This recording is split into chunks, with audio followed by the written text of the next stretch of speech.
পৌষের শুরুতেই ঝেঁকে বসেছে শীত। হাড় কাঁপানো ঠান্ডার সঙ্গে দেশের ১০ জেলার উপর দিয়ে বয়ে যাচ্ছে মৃদু থেকে মাঝারি ধরনের শৈত্যপ্রবাহ, যা আরও প্রায় ১০ দিন অব্যাহত থাকতে পারে বলে জানিয়েছে আবহাওয়া অধিদপ্তর। মঙ্গলবার দেওয়া পূর্বাভাসে বলা হয়, রাজশাহী, পাবনা, বগুড়া, দিনাজপুর, নীলফামারী, পঞ্চগড়, রাঙ্গামাটি, যশোর, চুয়াডাঙ্গা ও কুষ্টিয়া জেলায় শৈত্যপ্রবাহ বয়ে যাচ্ছে। এ সময় সারা দেশে রাত ও দিনের তাপমাত্রা সামান্য বাড়লেও কুয়াশাচ্ছন্ন আবহাওয়ার কারণে শীতের অনুভূতি অব্যাহত থাকবে।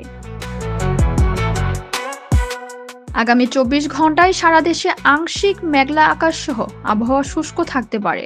মধ্যরাত থেকে সকাল পর্যন্ত মাঝারি থেকে ঘন কুয়াশা পড়তে পারে, যা কোথাও কোথাও দুপুর পর্যন্ত স্থায়ী হতে পারে।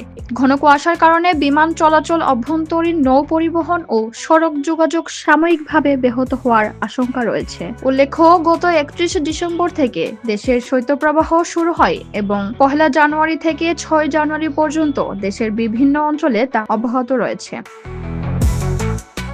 মাইশা অর্পিতা, দৈনিক আওয়ার বাংলাদেশ।